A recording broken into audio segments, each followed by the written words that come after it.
Veľmi stará chemická zlúčenina, ktorá sa v tom istom zložení nachádza u väčšiny stavovcov. Perfektne, bravúrne. Ovládaš texty. Ovládam texty všetkých svojich kolegov. Ty si hral všetkých 300 repríz? Jednu som nehral. Jedno predstavenie som nehral, keď mi zomrel otec. To bolo, myslím, že 2 roky alebo rok po premiére. A to hral za mňa Manky. A že vraj to veľmi zle hral.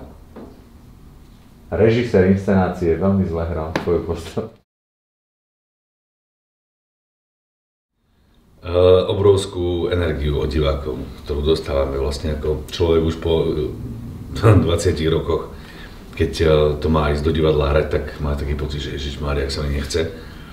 A v momente, keď vstúpim na javisko, tak zistím, že tí diváci to strašne chcú vidieť a tá spätná väzba je veľmi silná.